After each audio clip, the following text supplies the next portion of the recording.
ከዚያ ወዴት ይመጣል? ወደ ኢየሩሳሌም ይመጣል። ቀጥታ ነብዩ ሰለላሁ ዐለይሂ ወሰለም የተወለደበትና ያስተማረበት ቦታ ይመጣል። ገብቷችኋል? የት? ኢየሩሳሌም ቤተ መቅደስ ይመጣል። ቤተል መቅደስ ይመጣል። ልክ ሲመጣ ጊዜ የሱብሒን ሶላት እናንተ ለመስገድ በተዘጋጃችሁበት ወቅትና ጊዜ ነው የሚመጣው አለ። በዛን ጊዜ ምንድን ነው ከተባለ ሐሰተኛው ክርስቶስ ምድርን እያሰሰ ያለበት ዘመን ነው። በዛን ጊዜ አይሁዶች የሚጠብቁት ክርስቶስ አለ። አይሁዶች የማርያምን ልጅ ክርስቶስ አይደለም ብለው ክደዋል አይደለ? የመርየም ዓለይሃ ሰላም ልጅ ክደዋል። ነገር ግን እነርሱ ይመጣልናል ብለው ይጠብቃሉ። ነቢያችን ሰለላሁ ዐለይሂ ወሰለም አይሁዶችን እስከ ዘመኑ ፍጻሜ ድረስ ክርስቶስ ይመጣልናል ብለው ሲጠብቁ ታያቸዋላችሁ ብለዋል። እንዳሉትም እየጠበቁ ነው እስካሁን ድረስ። የዛኔ ሐሰተኛው ክርስቶስ በሚወጣ ጊዜ ይቀበሉታል። ሐሰተኛው ክርስቶስ ይቀበሉታል። ነቢያችን ሰለላሁ ዐለይሂ ወሰለም ሐዲስ ላይ ሲናገሩ የኽሩጅ ደጃል ምን አርድ ኹራሳን ፈየትበዑሁ 70,000 ይሁዲ ወዐላ ሩኡሲሂም ጠያሊሳኑ። ሐሰተኛው ክርስቶስ የዘመኑ ፍጻሜ ከመድረሱ በፊት ይወጣል። የዛኔም ለእኛ ቃል የተገባው ክርስቶስ ራሱ ነው ብለው አይሁዶች ይቀበሉታል አሉ። እያቸው ከዛም ይከተሉታል እርሱን። ለምን? እውነተኛውን የማርያምን ልጅ ክርስቶስ አንቀበልም ብለው ሐሰተኛውን ክርስቶስ የተቀበሉበት ምክንያት ምንድን ነው? እነዚህ አይሁዶች ተመልከቱ። አይሁዶች ሲጠብቁት የነበረው ክርስቶስ እንደቀደሙት እንዳለፉት ዘመናት ነቢያት በምድር ላይ ምድራዊ መንግስትን የሚያቆናጥጧቸውን አካሎች ነበር የሚጠብቁት። ልክ እንደነ ሙሴ፣ እንደነ ሰለሞን፣ እንደነ ዳዊት፣ እንደነ ሳሙኤል ይሄ በላይነትን ያስለመዷቸው ነቢያቶች አሉ። ታዲያ በዘመናቸው ሲጠብቁ ያ ዒሳ ዓለይሂ ሰላም ሲመጣ ጊዜ እንደዛ ሆኖ አላገኙትም። እንደዛ ሆኖ አላገኙትም። ዒሳ በመጣ ጊዜ ስለ ሰማያዊ መንግስት እንጂ የሚነግራቸው ስለ ምድራዊ መንግስት አይነግራቸውም ነበር። ያንን የለመዱትን ስልጣን ሊመልስላቸው አልቻለም። በምድር ላይ አሳስተውላቸዋል። እኔ መንግስቴ በሰማይ እንጂ በምድር አይደለም ይላቸው ነበር። ያን እንድትወርሱ ከፈለጋችሁ ተከተሉኝ ይላቸዋል። አይደለ? ያን የማትፈልጉ ከሆናችሁ ግን ምድር ላይ ከሆነ እኔ ይሄን ልሰጣቸው አልችልም ነው።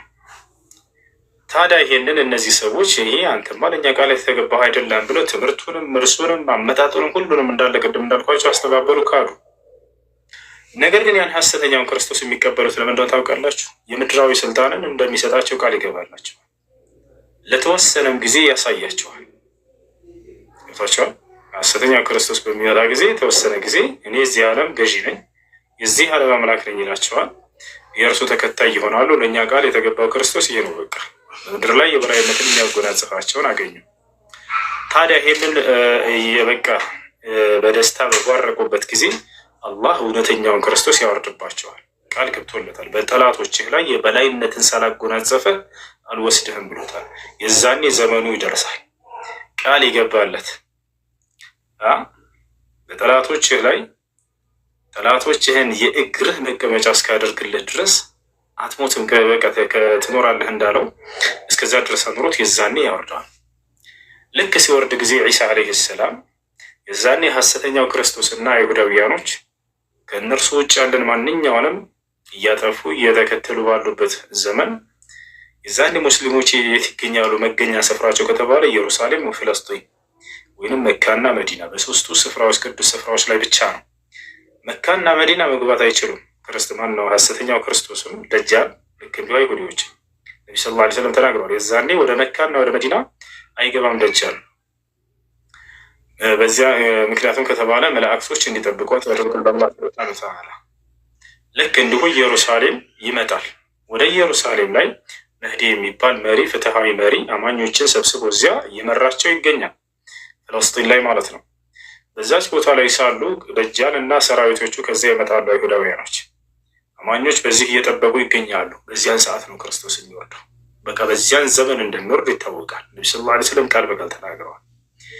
ልክ በዚያ ሁኔታ ሳሉ ሐሰተኛው ክርስቶስ ወደ አማኞች መጥቶ ፈተና ላይ ሊጥላቸው፣ እንዲሁም ሰራዊቶቹ አይሁዳውያንና ተከታዮቻቸው አብረዋቸው እየመጡ እያለ አማኞች ኢየሩሳሌም ቤተል መቅደስ ላይ መህዲ መሪ ሆኖላቸው ከዚያን እርሱ ጋር አብረው እየጠበቁት እያሉ ከእነርሱ ጋር በጣም ከባድ ጦርነት ነው የዛን የሚካሄደው።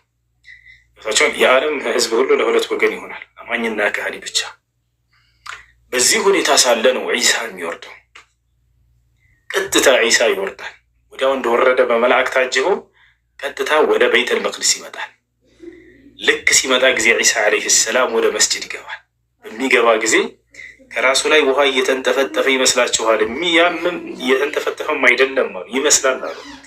እንደ ውሃም ሳይሆን እንደ ወርቅ የሚመስል ነገር ከላዩ ላይ ሲወርድ ታያላችኋል ነቢ ሰለላሁ ዐለይሂ ወሰለም። ከዚያም ወደ መስጂድ ሲገባ ጊዜ አሉ ነቢ ሰለላሁ ዐለይሂ ወሰለም፣ ተመልከቱ፣ ይህን እየተናገሩ እያለ ትንቢቱን ምን እንደሚያደርግ በምናገኘው ጊዜ ለእርሱ ሰላምታ አቅርበዋሉ። ተመልከቱ ምን ያክል እንደሚወዱትና እንደሚያከብሩት። መን አድረከ ሚንኩም ዒሳ ብን መርየም ፈልየቅረኡሁ ሚኒ ሰላም አሉ። አደራ የዛኔ ከትውልዶቼ ክርስቶስን በምታገኙት ጊዜ የእኔን ሰላምታ አድርሱልኝ፣ ለእርሱ ሰላም ብሎሃል ነቢያችን ብላችሁ አድርሱ ብለውናል። የዛኔ ስናገኘው ጊዜ የነቢያችን አሰላሙ አለይኩም ብለውሃል ብለን እንድናደርስ ታዘናል ሐዲት ላይ። ይህ ምን ያክል ውዴታ እንዳላቸው ይገልጻል።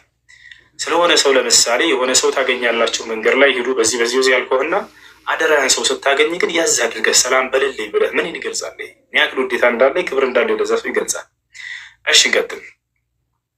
ከዚያ ልክ ከገባ በኋላ ዒሳ ዓለይሂ ሰላም ወዲያው ሁላችንም እናውቀዋለን። በተገለጸው መሰረት ቅድም እንደነገርኳችሁ በዚያ ማንነት ማንም ሊመጣ አይችልም። እናይዛለን።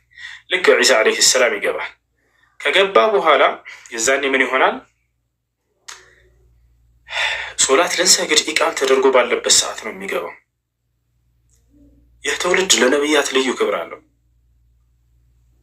የዛኔም በሚመጣ ጊዜ ከእናንተ መሪ ምን ይለዋል አሉ ነቢ ሰለላሁ ዐለይሂ ወሰለም፣ ተቀደም ያ ሩህ አላህ፣ አንተ በአላህ መንፈስ በአላህ ቃል አማካኝነት የተገኘህ የአላህ ነቢይ ሆይ ተቀድመህ አሰግደን ይለዋል።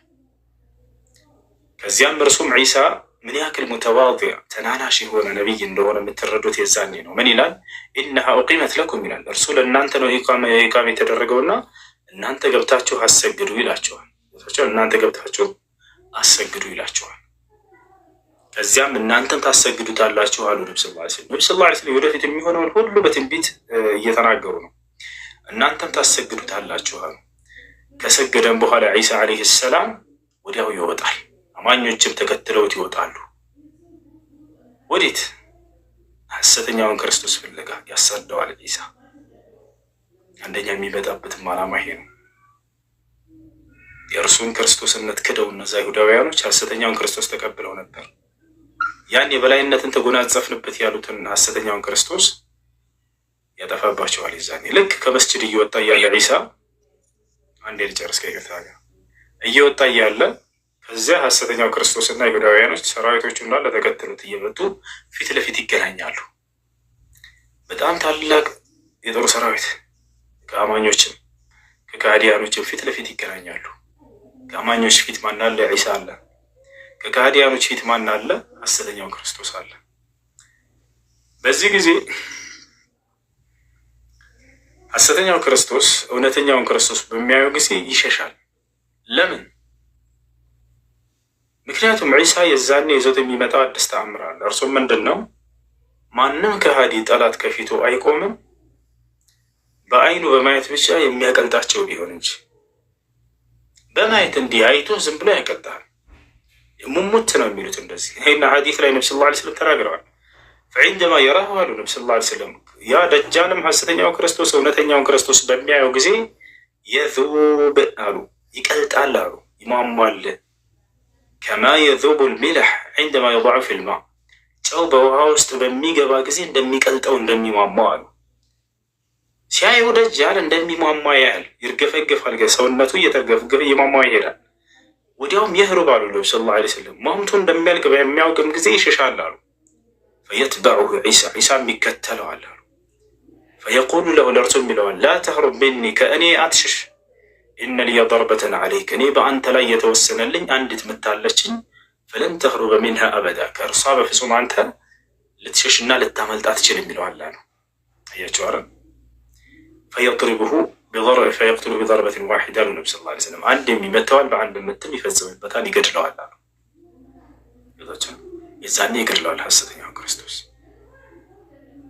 እርሱን ከገደለ በኋላ ክርስቶስ ዒሳ ዓለይሂ ሰላም እነዚህን ሰዎች ወደ እስላም ይጠራቸዋል። ሁላቸው በፊቱ ያሉትን ሁሉ የሐሰተኛውን ክርስቶስ ተከታይ። ታዲያ የዛኔ ይቀበላሉ አይሁዶች? ሁላቸውም አይሁዶችም ክርስቲያኖችም ሁሉም ሳይቀር እርሱን ይቀበላሉ። እርሱ የሚያዛቸው ምንድን ነው ከተባለ አንዱን አምላክ አላህን በብቸኝነት አምልኩ ይላቸዋል። ነቢዩ ሰለላሁ ዐለይሂ ወሰለም ምን አሉ? ፈላ ዩዕበዱ ፊ ዘማኒሂ ኢለላህ፣ በእርሱ ዘመን ከአላህ በስተቀር ማንም አይመለክም አሉ። ወዩህሊክ ላህ ኩለል ሚለል ፊ ዘማኒሂ ኢለል ኢስላም አሉ። በዘመኑም ሃይማኖቶችን ሁሉ አላህ ያጠፋቸዋል ኢስላም ብቻ ሲቀራሉ። ሁሉን ለአንዱ አምላክ እንዲገዙ ያደርጋል ክርስቶስ። ታዲያ ሲያምኑ ክርስቲያኖች ምን ያደርጋሉ ከተባለ መስቀልን ሁሉ ስበሩ ብሎ ያዛቸዋል። ወየክሲሩ ሶሊብ አሉ ነቢ ሰለላሁ ዐለይሂ ወሰለም፣ መስቀልንም ይሰብራል አሉ። የመጽሐፍ ባለቤት የተባለ አይሁድና ክርስቲያን ሁሉ እንደሚያምኑ በእውነተኛው መንገድ የዛኔ ቁርአን ላይ በግልጽ ተቀምጧል። ወኢን ሚን አህሊል ኪታብ ኢላ ለዩእሚነነ ቢሂ ቀብለ መውቲሂ አለ። ከአይሁድና ከክርስቲያን ምድር ላይ የዛኔ አንድ የማይኖርም እርሱ ከሞቱ በፊት የሚያምኑ ቢሆን እንጂ በእውነተኛው መንገድ ይላል። ከዚያ በኋላ ዒሳ ዓለይሂ ሰላም ወደ አላህ ከጠራቸው በኋላ ልክ እንዲሁ አንዱን አምላክ አላህን በብቸኝነት ተገዙ፣ ከእስላሞች ሌላ መንገድ አትከተሉ ብሎ ከሰበካቸው በኋላ ወደ መካ ይሄዳል። መካ ሄዶ ምን ያደርጋል? ሐጅ ያደርጋል። ይህን ነቢያችን ሰለላሁ ዐለይሂ ወሰለም ግልጽ በሆነ ሐዲስ ሶሒህ ሙስሊም ላይ ተናግረዋል። ፈየሑጁ በይቲላሂል ሐራም ወየዕተሚር አሉ። ወደ መካም በመሄድ ሐጅና ዑምራን ይሰራል ያደርጋል። የምድር ሰዎችን ሁሉ ለአንዱ አምላክ እንዲገዙ ካደረገ በኋላ የዛኔ የእርሱ ፍጻሜው ይሆናል። ሁሉን ለአንዱ አምላክ እንዲገዙ ካደረገ በኋላ እርሱም ከእኛ ጋር አብሮ አምላክን ከተገዛ በኋላ የእርሱም ፍጻሜ የዛኔ ይሆናል። ይህ ነው የዒሳ ዓለይሂ ሰላም ከመጀመሪያው እስከ መጨረሻው ባጭሩ ይህ ነው። የሚመጣበት ቀን በግልጽ ተቀምጧል። አሁን እንደተናገርኩት የዛኔ ሐሰተኛው ክርስቶስ በመጣበት ጊዜ ወዲያው ከእርሱ በኋላ እንደሚመጣ ነቢያችን ሰለላሁ ዐለይሂ ወሰለም ተናግረዋል። ጊዜውን ጊዜውን ለእሱ ደግሞ ማስረጃ ልስጥህ። ሐሰተኛው ክርስቶስ እንደመጣ ለ40 ቀን ይቆያል አሉ ነቢ ሰለላሁ ዐለይሂ ወሰለም። ያችን 40 ቀኑን ልክ ሊያጠናቅቅ መጨረሻው ላይ ሲሆን የዛኔ ዒሳ ይወርዳል አሉ። ሐሰተኛው ክርስቶስ የምድር ቆይታው ምን ያክል ቀን ነው? 40 ቀን ነው። 40 ቀን ሲባል ግን ነቢያችን ሰለላሁ ዐለይሂ ወሰለም ሲገልጹት ምን አሉ? የምኩቱ ደጃለ ፊኩም 40 የውመን አሉ። ሐሰተኛው ክርስቶስ በመካከላችሁ ለ40 ቀን ያክል በምድር ላይ ይቆያል አሉ። የውሙን ከሰና ወየውሙን ከሸህር ወየውሙን ከኡስቡዕ አው ከጁምዓ ወሳኢሩ አያሚሂ ከአያሚኩም ሀዚህ አሉ። ሐሰተኛው ክርስቶስ መሲሁ ደጃል በሚነሳ ጊዜ በምድር ላይ 40 ቀን ይቆያል አሉ እና አንዱ ቀን ግን እንደ ዓመት ይረዝማል አሉ። ቀጣዩ ቀን እንደ አንድ ወር፣ ቀጣዩ ቀን እንደ አንዱ ሳምንት፣ ቀጣዮቹ ደግሞ ልክ እንደናንተ ምድራዊ ቀናቶች ይሆናሉ ብለው ተናገሩ። ከዚያም በኋላ ልክ ይህን ጊዜ ሲጨርስ ነው ዒሳ ዓለይሂ ሰላም የሚመጣው። በዚህ ጊዜ የሚገርማቸው ግን ሰሓቦች ጠየቁ፣ ፈማዛ ነፍዐሉ ፊ ሶላቲና ያ ረሱለላህ አሉ። እርሱ ታዲያ በምድር ላይ በሚቆይ የአንድ ቀኑ ቆይታ አንድ ዓመት የሚረዝም ከሆነ ስለ ሶላታችን እንዴት ልናደርግ ነው ብለው ጠየቁ። ፀሐይ ወጥታ ለዓመት ያክል አትጠልቅም ማለት ነው። አስቡት፣ ፀሐይ ወጥታ ለዓመት ያክል አትጠልቅም። ልክ ከዓመት በኋላ ነው ፀሐይ የምትጠልቀው። ወጥታ ዓመትን ሙሉ ትሽከረከራለች። ታዲያ በዚያ ዘመን ስለ ሶላታችን ምን እናድርጋሉ? ሰሃቦች ምን ያክል ጀግና መሆናቸው ራስ የዛኔ ስለ ደጃል እየተነገራቸው ስለ ሶላት ላይ ያሳሰባቸው እነርሱ የፈለገው ችግርና በመቀበል የሶላት ጉዳይ ነው የሚያሳስባቸው። ስለ ሶላታችን እንዴት ልናደርግ ነው ሲሉ ትቀድሩነ ለሁ ተቅዲረን አሉ ነቢ ሰለላሁ ዐለይሂ ወሰለም። ስለ ሶላታችሁማ መወሰንን ትወስኑለታላችሁ አሉ፣ መመጠንን ትመጥኑለታላችሁ። ምን ማለት ነው? 24 ሰዓቱን ለ5 አውቃት ሶላት እንደምንሰግድ ዛሬ የዛኔ 24ቱን ሰዓት ለ5 አውቃት ሶላት እንጠቀማለን። ገቻለረ በዚህ መሰረት እያደረግን ጊዜውን በሶላት በዚህ መልኩ እንድንሰግድ ታዘናል። ስለዚህ ዒሳ ዓለይሂ ሰላም የሚመጣበት ጊዜ በደንብ ተገልጿል። እነዚህን ደጃል 40 ቀናቶችን በሚጨርስ ጊዜ መጨረሻው ቀን ላይ ፍጻሜው ሲደርስ ነቢያችን ሰለላሁ ዐለይሂ ወሰለም ዒሳ ይመጣል ብሎ ተናግረዋል። እሺ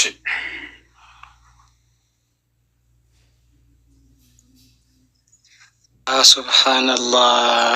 ሰላም አለይኩም ወረህመቱላሂ ወበረካቱ።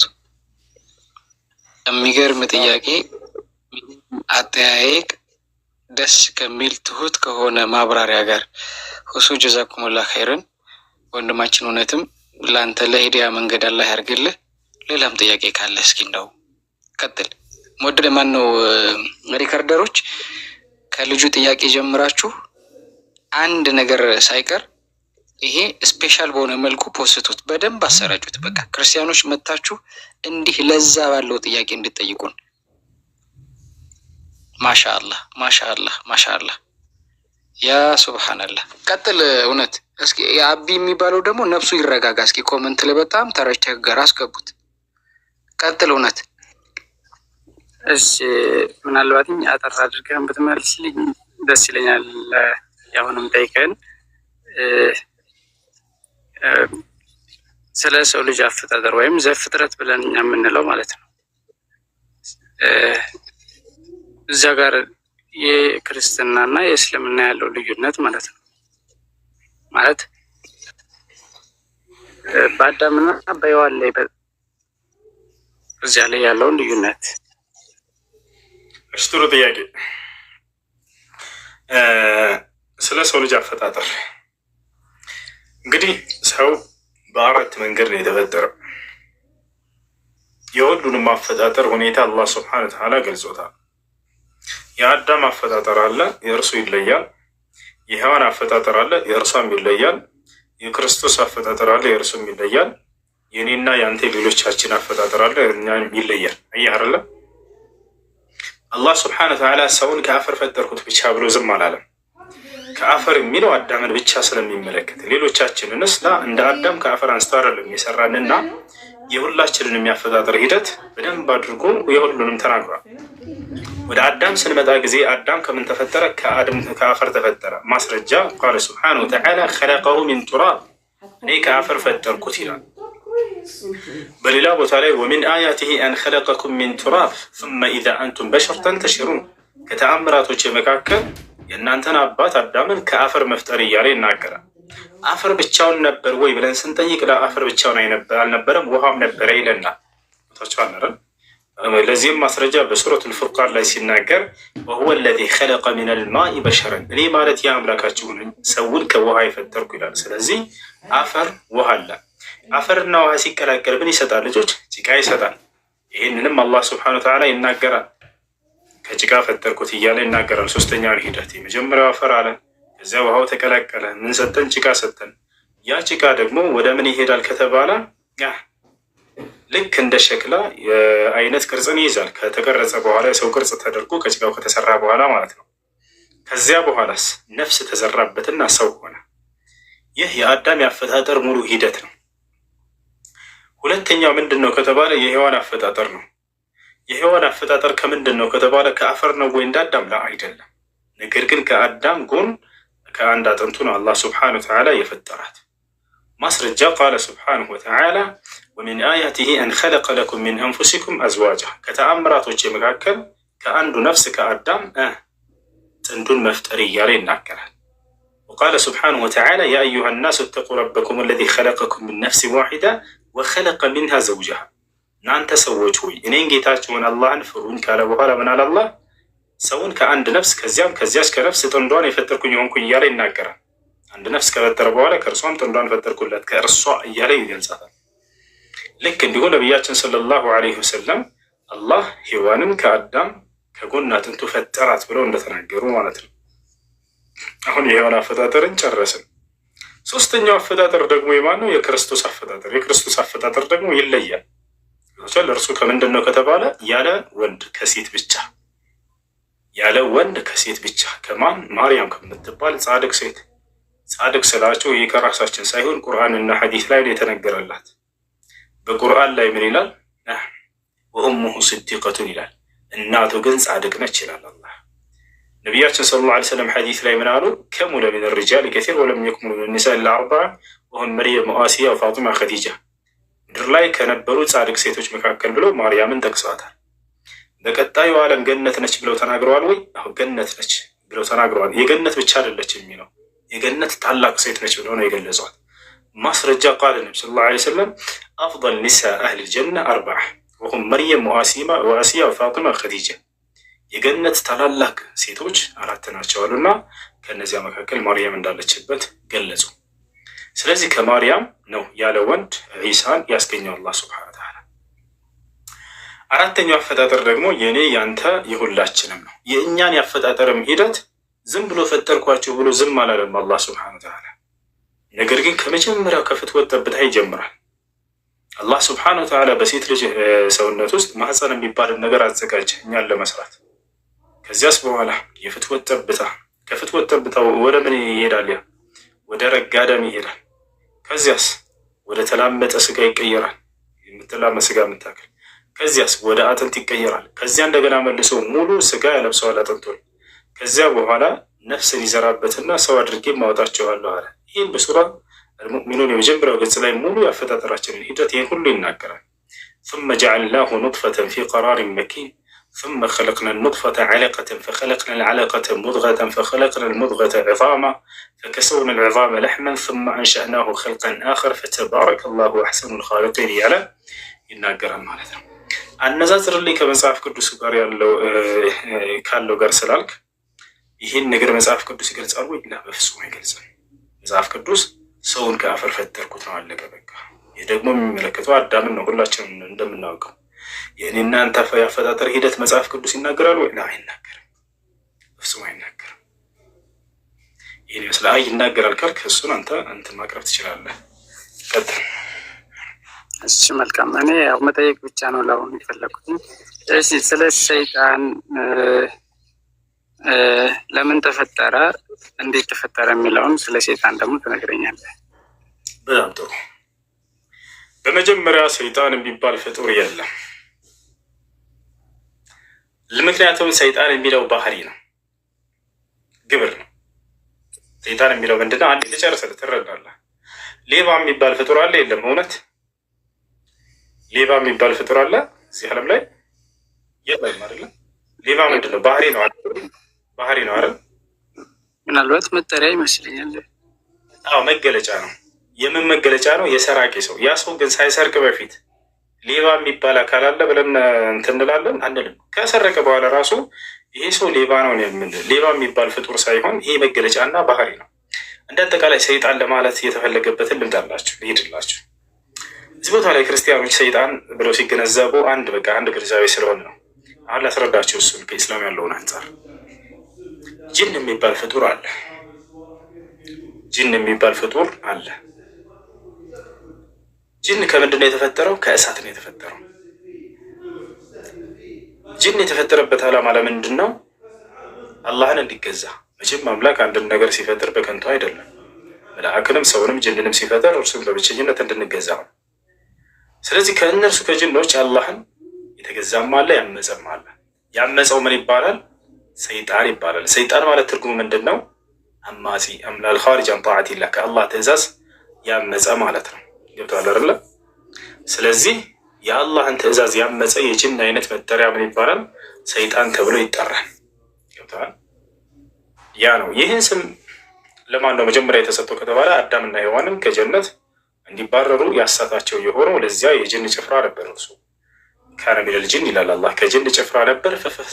ፈፈሰቀ ዐን አምሪ ረቢህ፣ ከጌታው ትእዛዝም ከአላህም ትእዛዝ አመፀ እያለ ይናገራል። በአመፀ ጊዜ የተሰጠው መገለጫ ነው፣ ሰይጣን ተባለ። ማጺ ማለት ነው። ኢብሊስም ተብሏል። ኢብሊስ ማለት ነው ማለት ነው።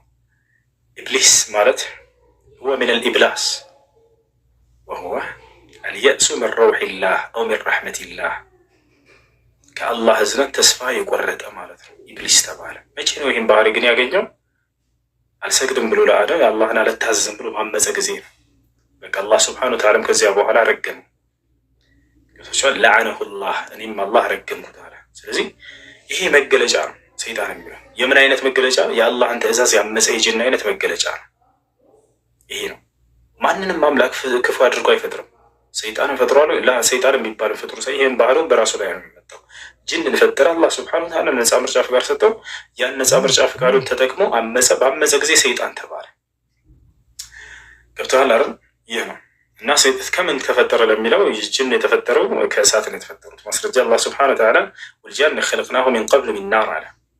ጋኔንንም ከሰው በፊት ከእሳት ፈጠርኳቸው እያለ ተናግሯል። ጅኖች ከእሳት ነው የተፈጠሩት። ለምን ዓላማ ተፈጠሩ ከተባለ እንዳልኳቸው ፍጥረት የሚፈጠሩ አንዱን አምላክ ለመገዛት ነው። ነገር ግን እነርሱ አምላክን አመፁ። ያ ዲያብሎስ አላህ ስብሐነሁ ወተዓላ ከባመፁ በፊት አላህን የሚገዛ ነበር። ነገር ግን ትእዛዙን ባመፀ ጊዜ ከዚያ በኋላ አማጺ ሰይጣን ተብሎ ተጠራ። ይህን ይመስላል። ነቢያችን ሰለላሁ ዐለይሂ ወሰለም ሲናገሩ ኸለቀ ላሁ ልመላኢከተ ሚን ኑር ወኸለቀ ልጃነ ሚን ማሪጅ ሚን ናር ወኸለቀ አደም ሚማ ውሲፈ ለኩም አይ ሚነ ቱራብ። አላህ መላእክትን ከብርሃን ፈጠራቸው፣ ጋኔንን ወይንም ጅኖችን ደግሞ ከእሳት ፈጠራቸው፣ ሰውን ደግሞ ከአፈር ፈጠረዋል የመጀመሪያውን ሰው።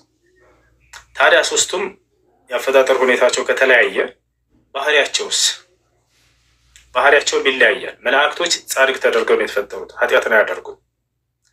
ላ ያዕሱነ አላህ ማአመረሁም፣ እኔ አላህ ያዘዝኳቸውን አያምፁም ብሏል። ወይፍዐሉነ ማ ዩእመሩን፣ ይልቁንስ የታዘዙትን ይፈጽማሉ ብሎ ተናግሯቸዋል።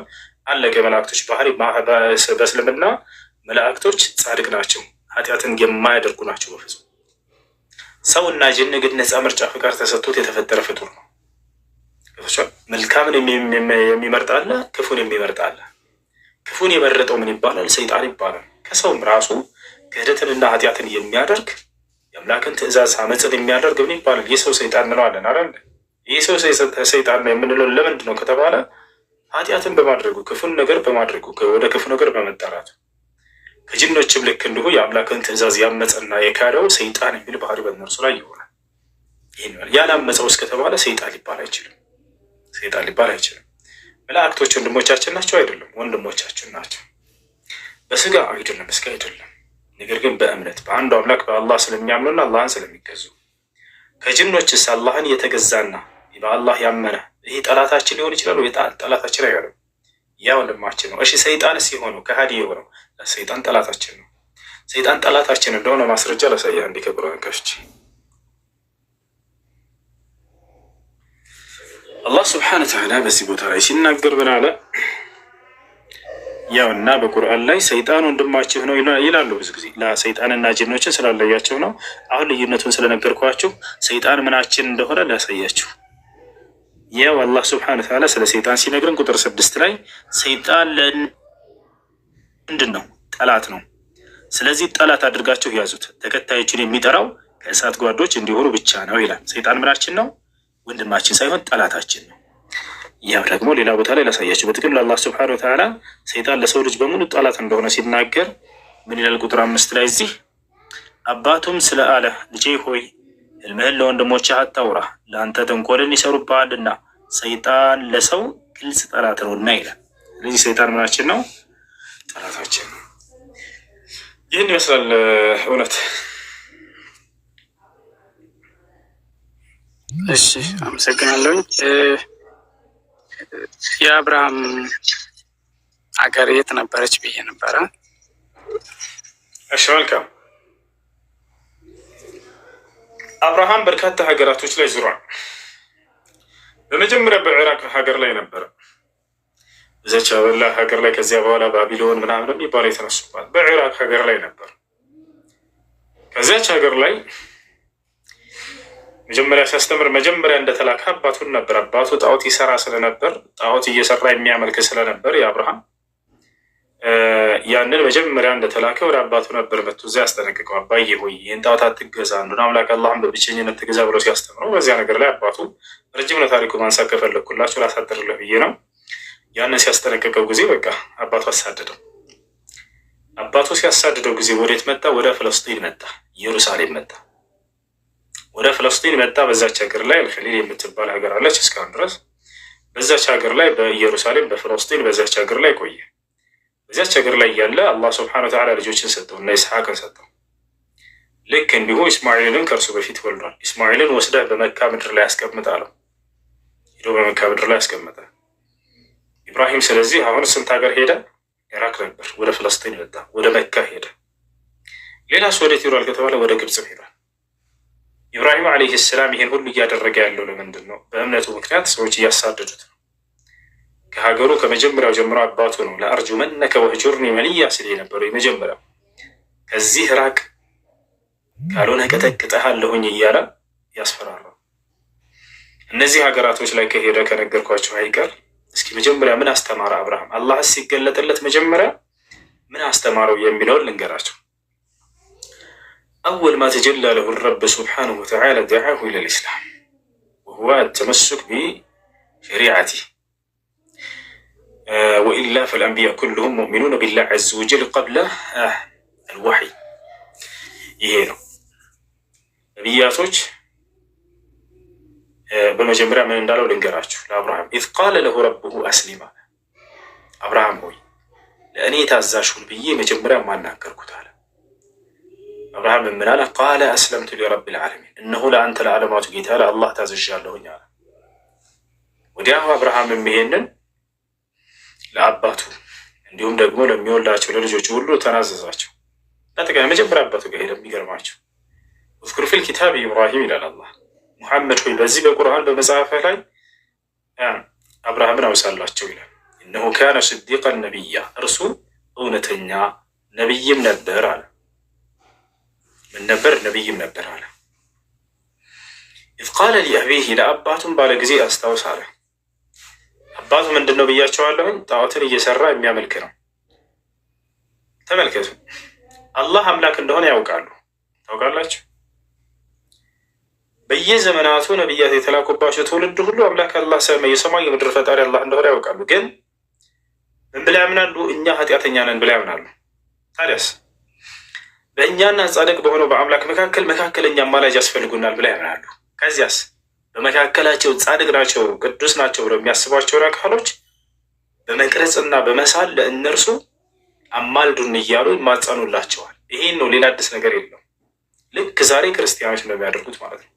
አንድ አምላክ አለ ብላ ያምናሉ። አንድ ሶስት ብለው ይጥሩት፣ አንድ አምላክ በመለኮት አንድ ነው ብለው ቢያምኑ እንደነሱ አነጋገር። ከዚያስ እኛ ኃጢአተኛ ነን፣ ሁሉም ኃጢአትን ሰርተናል ብላ ያምናሉ። ሁሉም ኃጢአትን ሰርተዋል እንዳለ ጳውሎስ። ከዚያስ ነገር ግን ጻድቅ መካከለኛ አማላጅ ያስፈልጉናል ይላሉ። ማንን ያዙ? እነ ማርያም፣ እነ ገብርኤል፣ እነ ሚካኤል። ኢየሱስንም አማላጅ ነው ይላሉ እንደ ፕሮቴስታንቶች። አያቸው አይደለም? ይህ ሁሉ እንዳለ የቀደሙት እነዚያ ጣዖታውያን ሲያደርጉት የነበረ ነገር ነው። መልአክን ቀርጾና ስሎ ለእነርሱ አማልዱን እያለ ለእነርሱ መስገድና ማጎንበስ የአብርሃምም የሁሉም ዘመናት የነብያት እንትኖች ያስተምሯቸው የተላኩባቸው ህዝቦች ይህ ነበር የሚያደርጉት። ታዲያ የአብርሃም አባት ጻድቅ ብሎ የሚያስባቸውን አካሎች ቀርጾና ስሎ ለእነሱ ይሰግዳል። ለአምላክም አንዱ አምላክ አላህ ነው ብሎም እያመነ ማለት ነው። ይህ ግን አማኝ ሊያስብለው አይችልም። በአንዱ አምላክ ላይ የምናጋራ ከሆንም እርሱን የፈለገ ብታምነውም አማኝ አያስብልም። በእርሱ ላይ ቅንጣት እንድታጋራበት አይፈልግም። አምላክ ቀናተኛ ነው። በመለኮታዊ መገለጫ ማንም ሰው እንዲጋራበት አይፈልግም። ስለዚህ አብርሃም መጣና ወደ አባቱ ምን አለው? ኢዝ ቃለ ሊአቢህ አለ። ለአባቱም ባለ ጊዜ አስታውስ። ያ አበቲ፣ አባዬ ሆይ ነው። ሊመ ተዕቡዱ ማ ላ የስማዑ ወላ የብሲሩ ወላ ዩግኒ ዐንከ ሸይአ አለው።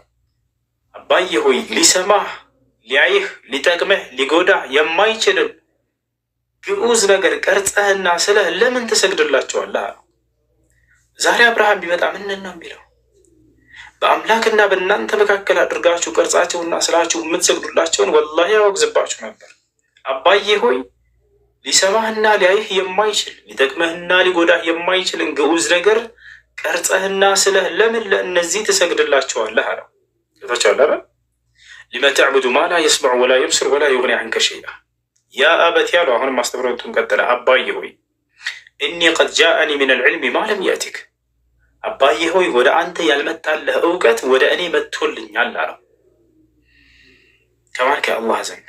ፈተቢዕኒ፣ አባዬ ሆይ ተከተለኝ። አህዲከ ሲራጠን ሰውያ፣ ቀጥተኛውን መንገድ መራህ ዘንድ ተከተለኝ አለው። ያ አበቲ ያለው አሁንም ተመልከቱ። አባዬ ሆይ እያለ ለምንድን ነው የሚያናገረው? የፈለገ ጠላት ቢሆን ትሁት ሆነህ ማናገር እንዳለብህ ከነቢያት ነው መማር ያለብህ። ይሄ ሰው አባቱ ደም ለብሷል፣ ሊመታ ይፈልጋል። መጨረሻ ላይ የሚለውን መልሱን ታያላቸው። አባቱ በዚያ ሁኔታና ገጽታ ላይ እያየው በክብር ነው የሚጠራው። አባዬ ሆይ ያለ ነው። ህዝቦቻቸውን ሲጠሩ ነቢያቶች ያ ቀውሚ፣ ህዝቦቼ ሆይ፣ ወገኖቼ ሆይ እያሉ ነው። ዒሳ ሲጠራ ያ በኒ እስራኤል፣ እናንተ የእስራኤል ልጆች እያለ ነው የሚጠራቸው። ለምንድን ነው ሁሉም ነቢያት ህዝቦቼ እያሉ ይጠራሉ? ዒሳ ግን ህዝቦቼ ብሎ አያውቅም። ለምን? እናንተ የእስራኤል ልጆች ብቻ ነው የሚለው። አንድ ቦታ ታመጡልኛላቸው ዒሳ ህዝቦቼ ያለበት ለአይልም። ምክንያቱም ዒሳ ያለ አባት ከእናት በኩል ነው የመጣው። በአባት በኩል የመጣ አካል ህዝቦቼ እያለ ይጠራ ነበር።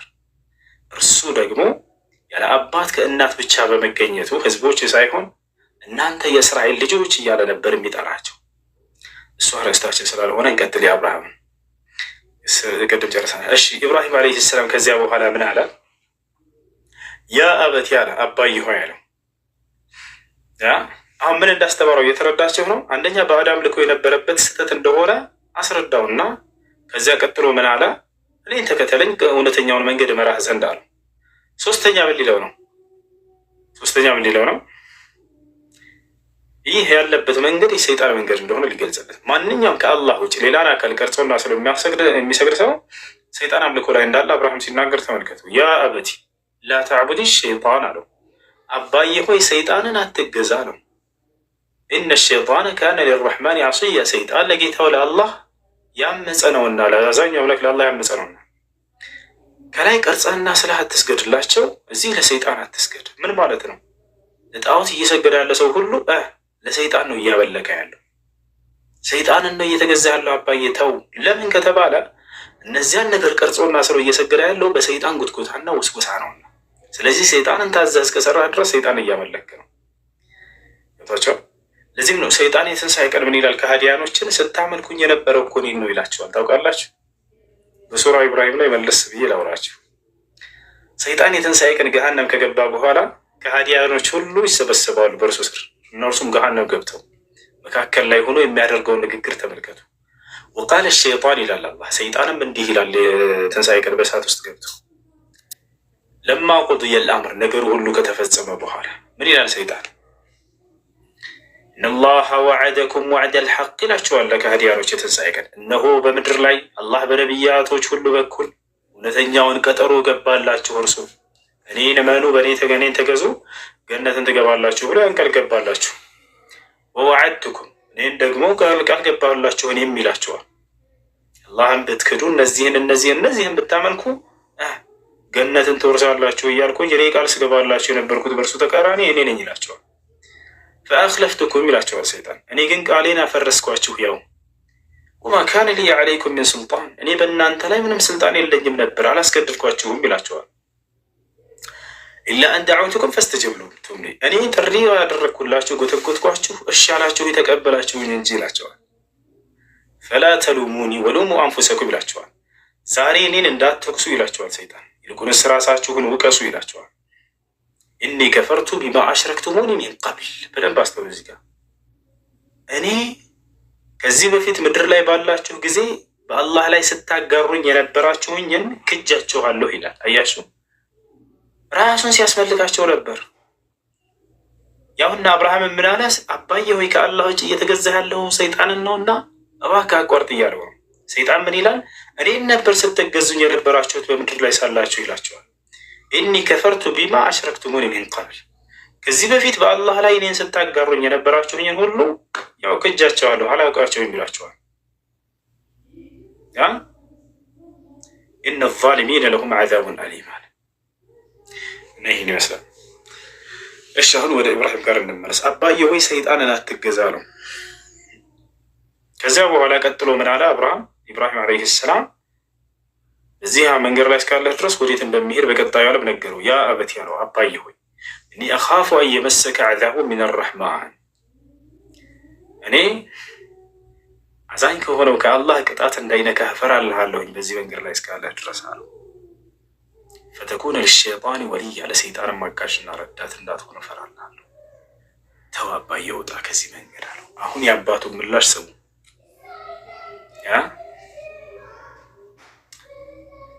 የአባቱ ምላሽ ምንድን ነው ታዲያ?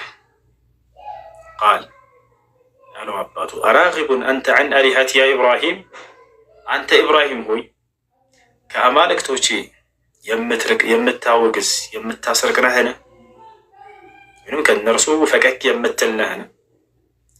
ለኢን ለም ተንተሂ፣ ከእነርሱ እያሸሸህ ነውን? ልታሸሸ ይፈልገህ ነው አይነት ነገር። ለኢን ለም ተንተሂ፣ የማትቆጠብ ከሆነ ከዚህ ንግግርህ ለአርጁመነክ፣ እቀጠቅጥሃለሁ። የፈሪ ሰው የመጨረሻው በቃ ወይ ይሰድብሃል፣ ወይ ያንቋሻሃል፣ ወይንም ደግሞ ተሳድቦ ይሄዳል፣ ወይንም ደግሞ ጉልበትን ይጠቀማል። መሟገት አልቻለም አባቱ። ምን አለ? ለአርጁመነክ፣ በቃ እቀጠቅጥሃለሁኝ፣ እደበድብሃለሁ። ወህጁርኒ መልያ፣ ሩቅያን በቃ ራቀኛ፣ ወህጁርኒ መልያ። ታዲያ ኢብራሂም ምን አለው? ገጠመው እዛው ላ ቃለ ሰላሙን ዐለይክ፣ አባዬ ሆይ በአንተ ላይ ሰላም ይሆን አለው። ሰአስተግፊሩ ለከ ረቢ፣ እኔ ጌታዬን ምህረትን እለምንልሃለሁ። እናንተንም እንዲሁም ከአላህ ውጭ የምታመልኳቸውን አማልክቶቻችሁንም ሁሉ ርቄያቸው ትቻችሁ እሄዳለሁኝ አለ። ወአድዑ ረቢ አንድና ብቸኛ የሆነውን ጌታዬንም እጠራለሁኝ እርሱን ብቻ አመልካለሁኝ አለ። ያ ሰላም ኢኒ ዛሂቡን ኢላ ረቢ እንዳለው ሱራ ሳፋት ላይ ሰያህዲን እኔስ ወደ ጌታዬ እሄዳለሁኝ እርሱም መንገድን ይመራኛል አለ። ታዲያ ኢብራሂም ዓለይሂ ሰላም ይሄን አደረገ። ከዚያ በኋላ ከአባቱ አስራቁ ወደ ተለያየ ቦታ ሄዷል ኢብራሂም ዓለይሂ ሰላም። በመንገዱም ላይ ልክ እንዲሁ እየሄደ እያለ ከአባቱ ሸሽቶ ከዚያ በኋላ ከዋክብት የሚያመልኩ ሰዎችን አገኘ። እነሱንም ሰበካቸው፣ ወደ አላህ ጠራቸው።